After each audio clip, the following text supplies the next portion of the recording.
नमस्कार, मैं अर्जुन श्रीवास्तव, उत्तर प्रदेश राज्य आयुष मिशन एवं फैकल्टी ऑफ योग एंड अल्टरनेटिव मेडिसिन लखनऊ विश्वविद्यालय के संयुक्त तत्वाधान में डॉक्टर अमरजीत यादव सर के निर्देशन में जल नीति के लाभ कार्यक्रम तैयार किया गया है, जिसको मैं आपके समक्ष प्रस्तुत करना चाहता हूँ। तो आइए जानते हैं कोरोना संक्रमण काल में जल नीति की क्रिया क्यों और कैसे की जाए तथा इसके क्या क्या लाभ हैं या हमारे जीवन में इसकी क्या उपयोगिता है या इससे हमारा स्वास्थ्य किस तरह से प्रभावित हो सकता है। जल नीति की क्रिया हठ योग यानी षट कर्म की एक क्रिया है जो हिरण संहिता या हठ योग प्रतिदीपिका से ली गई है, जो हमारे स्वास्थ्य को उत्तम बनाने के लिए लाभकारी है।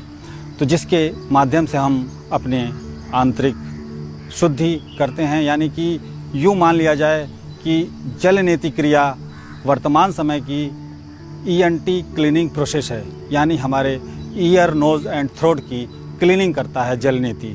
जल नीति करने से हमें हमारा जो म्यूकस हमारे गले से लेकर मतलब नासिका गुहा से लेकर इस कैविटी में के अंदर भरी हुई होती है और यहाँ थ्रोट तक उस कैविटी को क्लीन करने के लिए जल नीति अत्यंत उपयोगी है। कोरोना पेंडेमिक के समय हम सब ये जानते हैं कि यह वायरस या इसका संक्रमण सर्वप्रथम हमारे नाक पर होता है। नासिका गुहा के माध्यम से ये वायरस हमारे शरीर के अंदर प्रवेश करता है, जहाँ पर प्रारंभ में कुछ दिनों में ये हमारे नोजल पैसेज यानी कैविटी के अंदर रहता है, वहाँ से ये अपने संक्रमण को फैलाता है। तो इसकी शुद्धि के लिए, क्योंकि जैसे हम जानते हैं कि यह संक्रमण हमारे पूरे रिस्पायरेटरी सिस्टम को डैमेज कर देता है, हमारे लंग्स की कैपेसिटी को कम कर देता है, हमारे श्वास लेने की प्रक्रिया को धीमा कर देता है, जिससे हमें काफ़ी असुविधा उत्पन्न होती है। और यह संक्रमण जब हमारे प्रारंभ के दिनों में हमारे नोजल कैविटी में रहता है, तो उस समय अगर हम जल नीति की क्रिया करके उसको उस माध्यम से हम निष्कासित कर देते हैं, तो निश्चित तौर पे हमारे स्वास्थ्य में वृद्धि होती है। तो आइए साथियों, इस जल नीति की क्रिया को किस प्रकार करना चाहिए या इसके करने में कौन कौन सी चीज़ों या वस्तुओं का उपयोग हम करते हैं, उसके बारे में हम आपको बताते हैं। तो साथियों, आइए मैं बताता हूं आपको कि जल नीति की क्रिया में किन किन वस्तुओं की हमें आवश्यकता पड़ती है। सर्वप्रथम हमें एक टोटीदार लोटे की आवश्यकता होती है। दूसरा, एक हैंड टॉवेल की आवश्यकता है हमें। तीसरा, एक गर्म जल यानी गुनगुना जल, जिसका तापमान आपके शरीर के अनुसार हो, यानी जितना टेम्परेचर आपकी बॉडी का होता है उतना ही तापमान पानी का होना चाहिए। फिर इसमें एक चुटकी नमक, सेंधा नमक इसके अंदर हम मिलाते हैं और इसको अच्छी तरह से घुल जाने तक का इंतज़ार करते हैं और इसको हिला करके आपस में मिला लेते हैं। तदुपरांत हम काग आसन में बैठते हैं। इस तरह से आपके कंधे के अनुसार आपके दोनों पैरों के बीच की दूरी भी होनी चाहिए। इस तरह से आप जैसा साथियों सब जानते हैं कि इस कोरोना के पैंडेमिक में आदमी बहुत अत्यधिक संक्रमित हुआ और बहुत ही डाटा आपके सभी के सामने है कि क्या स्थितियां हमारे देश की, हमारे प्रदेश की रही हैं। तो हम आपको उससे कुछ उपाय ऐसे बताना चाहेंगे कि जिससे आप इस कोरोना संक्रमण में अपने आप को पहले से ही तैयार रहें उससे फाइट करने के लिए, क्योंकि जब योग करेगा इंडिया तभी जीतेगा इंडिया। तो आइए हम करते हैं नीति की क्रिया। तो सर्वप्रथम साथियों, नीति क्रिया करने के लिए हम अपने स्वर को चेक करते हैं कि कौन सा स्वर हमारा तेज चल रहा है, जबकि श्वास प्रश्वास दोनों से होती है। लेकिन आप जब हाथ लगाएंगे तो आपको एहसास होगा कि एक नासिका से दूसरी नासिका में कभी हमारी हवा तेज़ निकलती है, यानी ईड़ा और पिंगला का स्वर होता है। कभी कभी सुषुम्ना भी होती है। उस समय सुषुम्ना के समय दोनों नासिकाओं से वायु का प्रवाह समान होता है, लेकिन अधिकांश एक स्वर ज़्यादा तेज चलता है। तो हम अपना स्वर चेक कर लेते हैं। हमारा बायां स्वर ज़्यादा तेज चल रहा है। आप एक नाक को बंद करके भी इस तरह से भी चेक कर सकते हैं।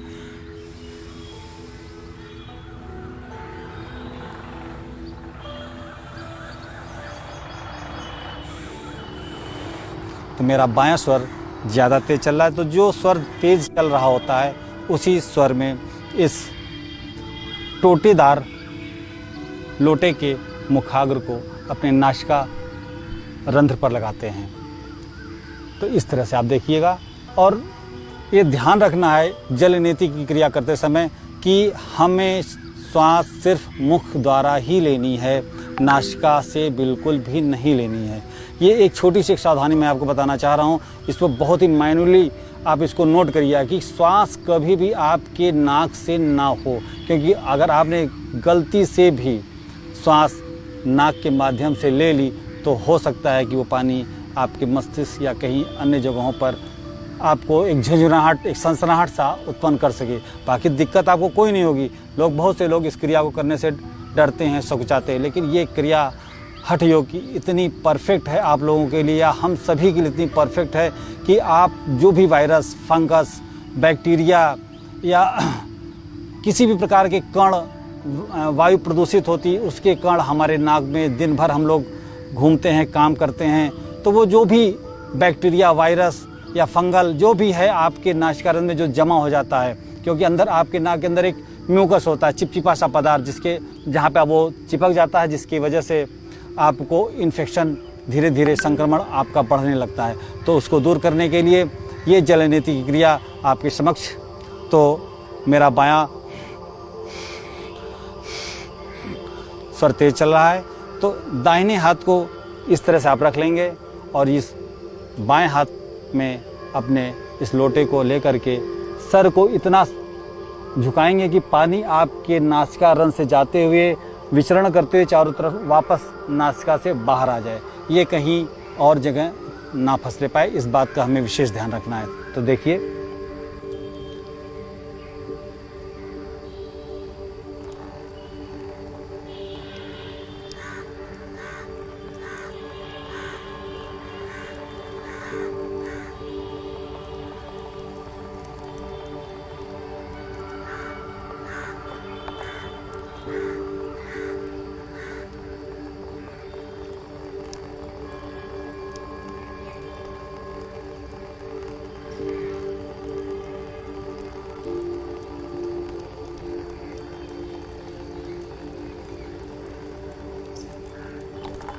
अब आइए इसी क्रिया को हम पुनः दूसरे नासिका रंध्र के द्वारा करके आपको बताएंगे। ये एक तरफ की क्रिया नहीं कि एक डोर्सल पैसेज आपका क्लियर हुआ। अब इसी क्रिया को पुनः हम दूसरे नासिका रंध्र से इस तरह से लगाते हुए टोटी को, और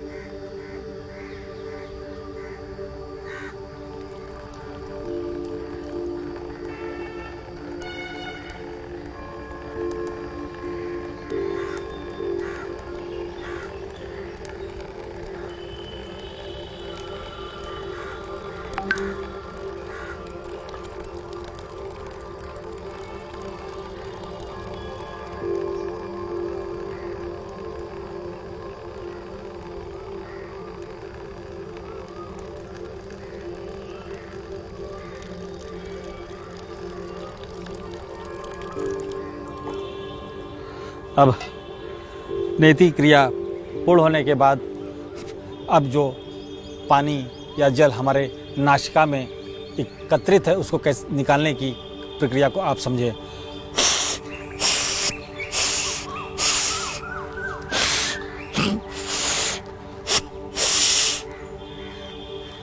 थोड़ा सा आप अपने स्थान पर खड़े हो जाएं।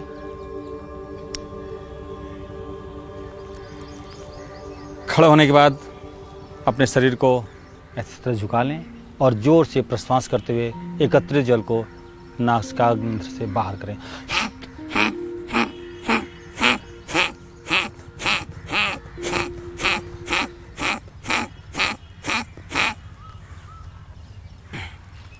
इस प्रकार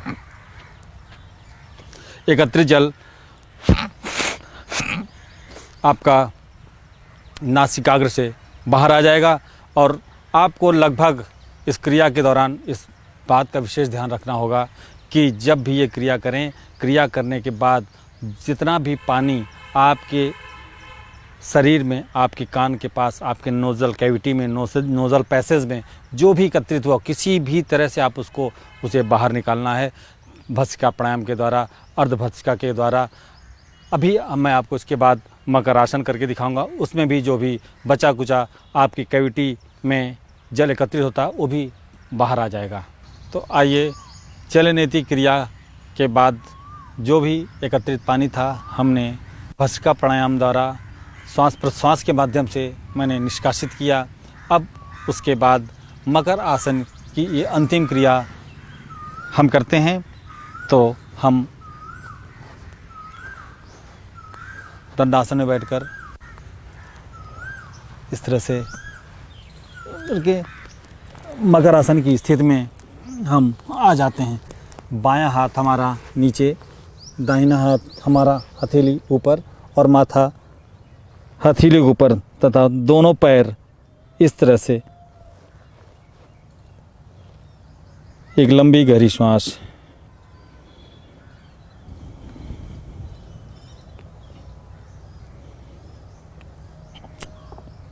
इस स्थिति में आप जब कुछ देर तक रहते हैं तो ये आपके शरीर की थकान,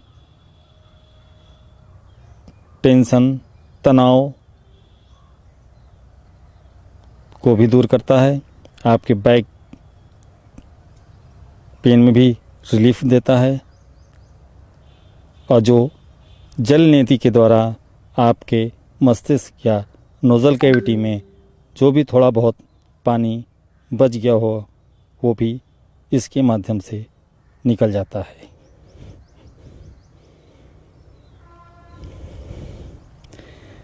तो हम कुछ देर इसी अवस्था में रुके रहते हैं।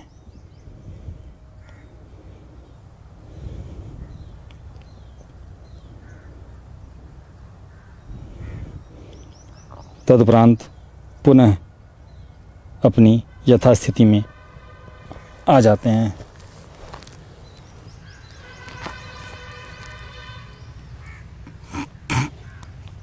तो साथियों, ये रही हमारी जल नेति की क्रिया। जैसा कि प्रारंभ में ही हमने आपको अवगत कराया था कि यह क्रिया कोरोना संक्रमण या आपके शरीर में किसी भी तरह के इन्फ्लामेशन या जो ईएनटी पोर्शन में होता है उससे आपको लाभ पहुंचाने का कार्य करती है। जो ये कोरोना पेंडेमिक में आपने देखा कि किस तरह से हमारे देश में भयावह स्थिति बनी, तो आप सभी से निवेदन है कि इस क्रिया को आप करें।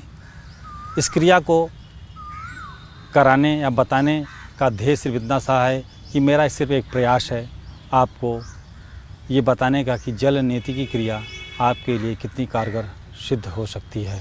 तो जल नेति क्रिया को मैंने आपको करके दिखाया, करके बताया, इसके लाभ के बारे में आपको अवगत कराया। अब इसकी सावधानियां के बारे में भी हमें जानना अत्यंत आवश्यक है। तो साथियों, जिन को भी नाक से संबंधित, यानी कि नाक की जिनकी हड्डी बड़ी होती है, यानी नाक से जिसके ब्लड आता हो, इन लोगों को सदैव किसी योग प्रशिक्षक के सानिध्य में ही इस अभ्यास को करना चाहिए। धन्यवाद साथियों। योग एवं स्वास्थ्य से संबंधित सभी प्रकार की वीडियोस को देखने के लिए आप आयुष कवच ऐप को इंस्टॉल करें। धन्यवाद।